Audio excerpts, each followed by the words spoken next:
Welcome to my heel-toe technique course. This is a technique I learned around 5 years ago. It's completely helped me change my drumming, become a lot faster, play way more complex beats with the feet and patterns. I highly recommend it as a must technique to learn. Today I'm going to take you through how to approach the thinking when working out what beats you need to play, because it's all double, so it's slightly different how you'd normally approach playing drums. I'm going to go through the technique itself, then I'm going to talk about developing speed and some little exercises for working out some of the trickier parts and sticking points you might have while learning this technique. So, at the start, I think the main thing about heel toe is you need to change your thinking, because you're not doing singles, you're doing doubles. So if you're playing 16th notes, each foot is dropping on an 8th note with a 16th note following. That is one of the hardest things to get used to. So if you're playing like your standard 16th note groove, your feet aren't going full on, they're just dropping nice and easy and the feet are following. That's the hardest thing to get used to. But once you do, it means you can work on more creative patterns and it's a lot easier in the long run. So before you start playing, you need to think about the beats more. So if you're going to do a standard 16th note beat, your feet drop on the 8th notes, the toes follow. That's the most important bit. So if you're working out a complex pattern, you need to work out which foot do I need, because your lead foot will fall on all the quarter notes and the left foot will fall on the 8th notes between, and then your right foot will do the first two 16th notes of each quarter and your left foot will do the last two 16th notes of each quarter. So you need to work that out. So if you're working out a beat, you could see, I need to do these two 16th notes, so I need to drop that foot at that time. That makes sense, because you always want to have the feet dropping evenly and you're just filling in the gaps where you need to. So that's very important. That's the first step that you need to get your head around. Once you've got that, we'll approach the technique. So this is the version of the heel toe that I've always learned and I prefer. There is another variant out there where you're relying a lot more on the bounce of the pedal and just relying on the bounce and the feel. But I like this version because you're in control of both notes, you get more power, and it's just how I've always done it. So I'll show you how it works and then I'll explain. So I'll play you just some straight 16ths.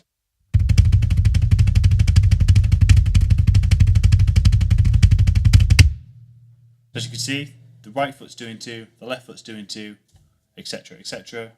That creates a long, consistent chain of double bass.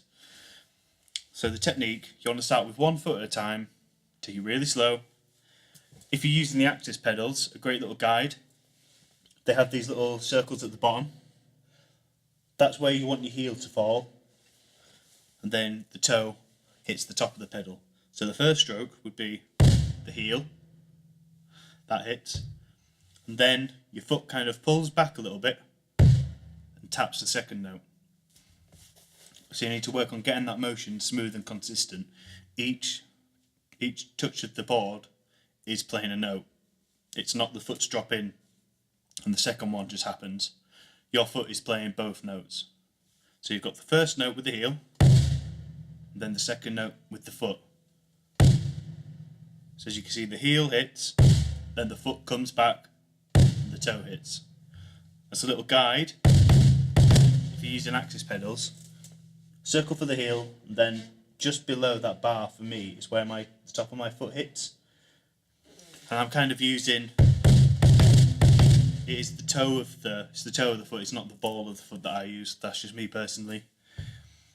I have done this technique on other pedals, such as the Pearl Demon drives. That's the only other type I've had a chance to have a go on. So it does work on multiple pedals, it's not just an Axis thing, even though I do find it very comfy on these pedals. It's just because they're nice and light. It's very simple. As far as pedal setup, I've just got the springs pretty much as tight as they go. The beaters are a couple of inches away from the head. Nothing special. So you want to focus on getting that motion, right? Heel, toe, heel, toe. And then you want to also work on the left foot, doing the same movement. So you've got heel, toe, heel, toe. Obviously you're going to get a bit of bounce because you won't normally play at this tempo. What you want to work is getting both of those consistent. And then, once you've kind of got it going, you want to work at playing with a beat, just 1 foot at a time, just to get that motion going. So we're just going to do a very simple beat. We're just going to do continuous doubles with the right foot, just with the hi-hat, just double, double, double, double, double. Okay, so that sounds like this.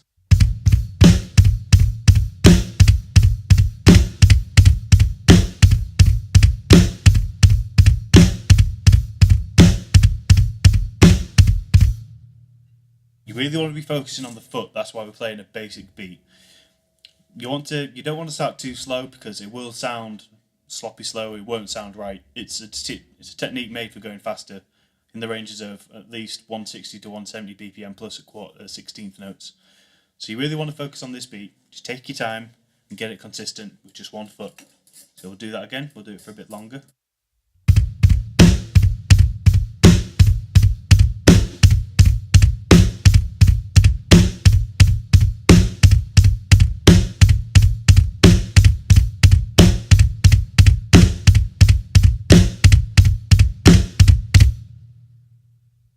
Once you've got that fairly consistent, you want to move on to the left foot, doing the same thing again, same motion, but focusing on the left foot.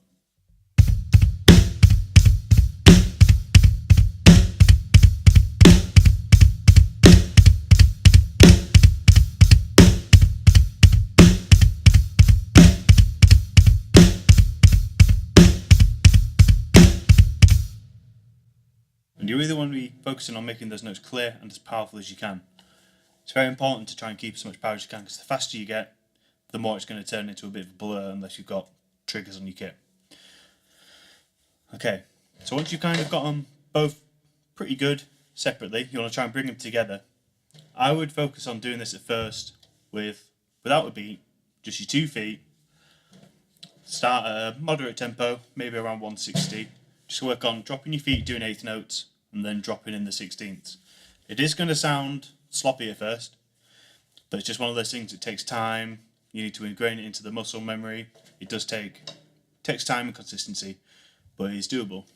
So I'll just play a couple of bars of 8s, and then I'll drop in the 16th notes for a couple of bars of 8s and 16th notes, and that's the kind of pattern you need to stick with. Just take your time, stick with it, and try and stick to a consistent BPM. So here we go.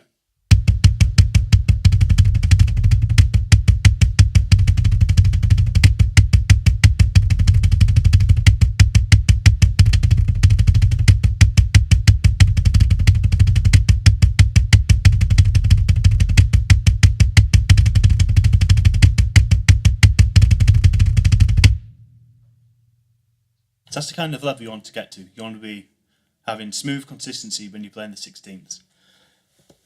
Don't get downhearted if it takes a bit of time. It will do. It took me ages at first, but once you get there, it just clicks. You also want to make sure you're very balanced on your seat. You need to rely a lot on your weight because your leg's going to be in the air a lot. So once we've got that going, we're going to take the same exercise, but we're going to drop a simple beat over the top. Just the regular beat with your hands. Just taking your time, nice and easy, focusing on the feet. Just want to make sure you're consistent and smooth. So here we go.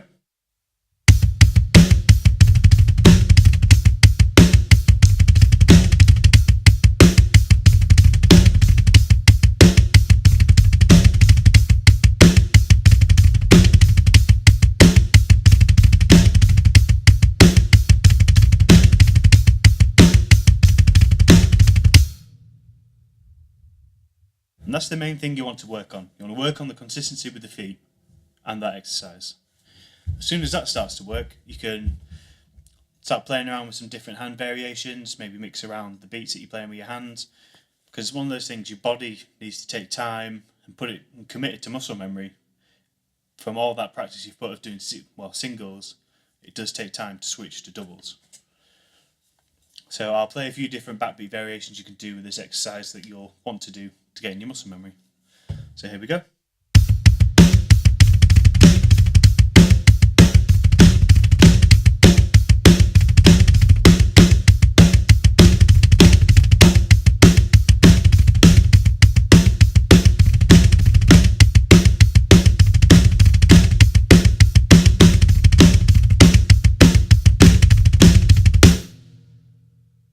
You want to be able to get to the point where you can play around with different beats, but the feet are still consistent and getting there.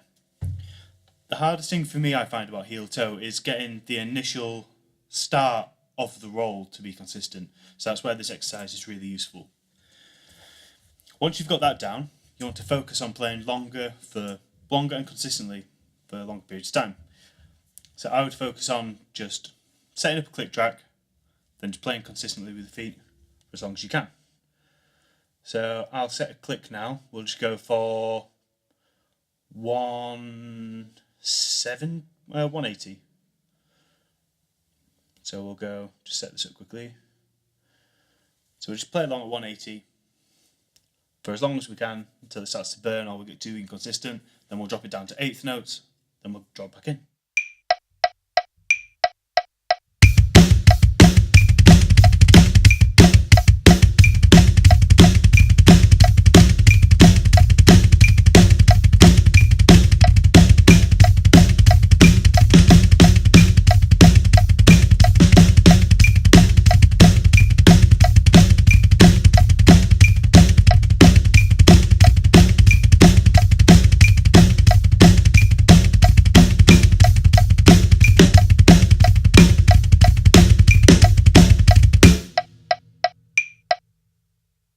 And that's where most of it comes down to, is just working, practicing with a click, consistency.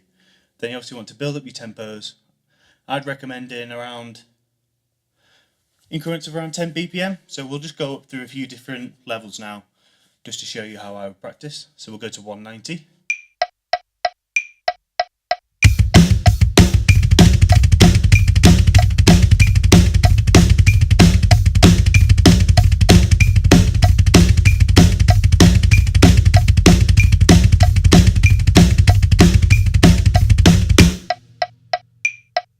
We'll step it up to 200 once you're feeling comfy at that level.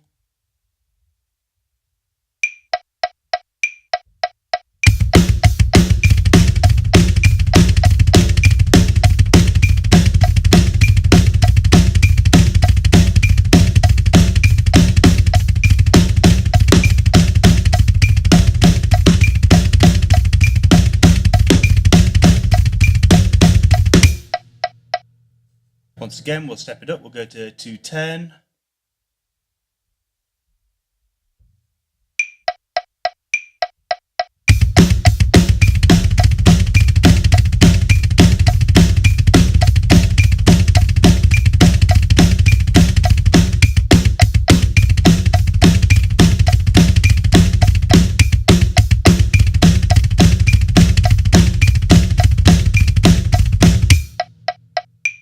Around 210 is kind of on an actual kick drum. Starts to get a bit tiring, that's when I'll drop back to the eighth notes. Give my muscles a little bit of time to recover, then I'll jump right back in. On an electric kick you can play a lot faster, pads have a lot more rebound. So we'll go a little bit faster with this exercise. 220.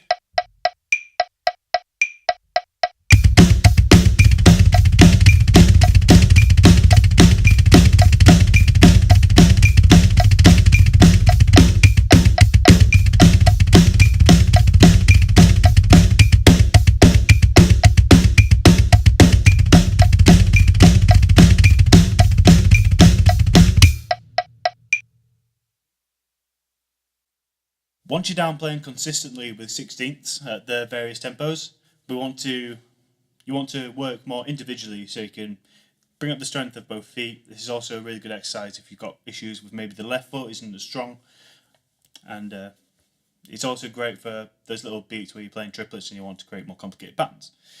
So we're going to start with this little triplet exercise I like to do. The 16ths again, the right foot is going to do all the doubles, the left foot is just going to do singles. Then once the right foot gets tired, we'll swap. The left foot will do all the doubles and the right foot will do the singles. When the left foot gets tired or sloppy, we swap back and forth until, well, you've done with that tempo. You can either go up a tempo then or try a different exercise, whatever works for you, but I really recommend this one. So I'll play you through it. We'll just do it without a click. We'll just build up the tempo as we go along. So here we go.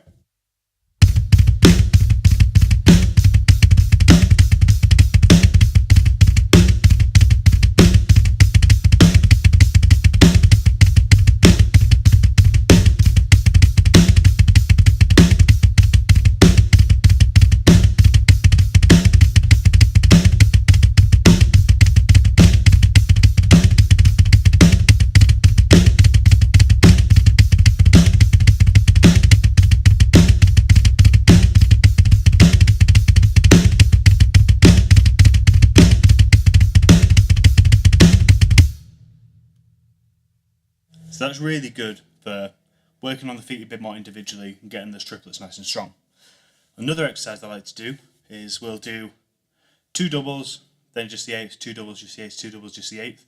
So you're really getting to work on that initial hit of the double of the heel toe, because that's the bit that I always struggled with. Once I had the both feet going, I'd have the consistency. It was that initial starting point. So this really helps with that. So start slowly again and we'll build it up. Here we go.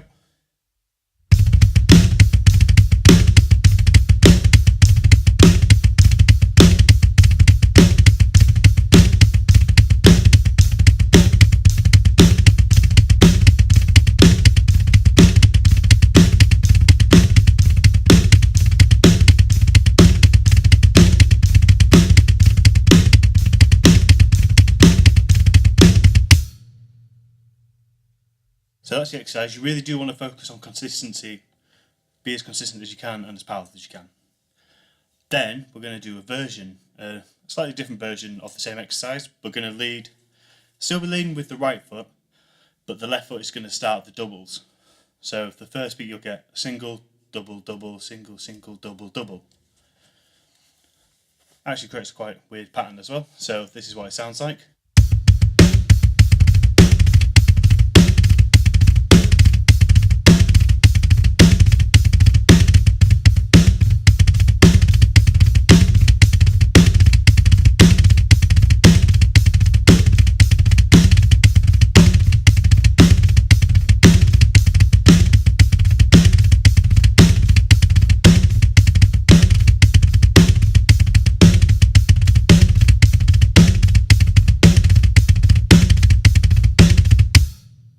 That one does take a little bit more thinking. It's strange at first putting the dependence on the left foot to lead, but it's one of those ones that's really worth working on. Once you've got those kind of down, it's basically combining the different exercises. So you're doing random bits of doubles, random stints. You want to be able to be fluid so you can play whatever kind of combination you want to. So I'd recommend just setting a click at a certain time. Certain BPM, so I'm just going to go for 190. Then I'll play around, messing with the patterns, dropping random ones that I feel like. And you just want to be able to be sporadic. You want to do whatever you need to do. So here we go.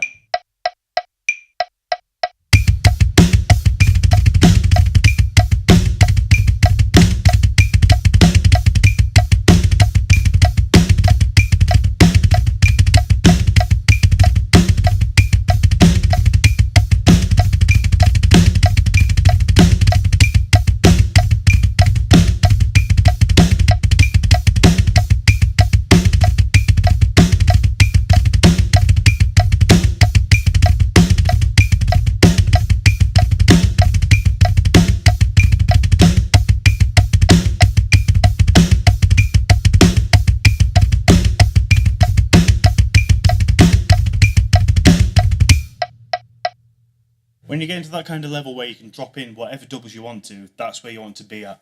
After then, it is just working on your endurance, working on your speed, and then mixing your different hand patterns. Another exercise I do like to do, and I'll normally do this while I warm up, is I will do eighth notes with the hands and the feet, but then I'll switch so my feet will be doing doubles with 16ths. Then I'll come back to my feet doing eighths and my hands doing doubles, and I like to bounce back between the two. I think that's a really good exercise for warming up the hands and the feet, because with heel toe I can never just jump on my kit and be flowing straight away. It always just take a bit of build up and work into it. So this is a really good exercise. So here we go.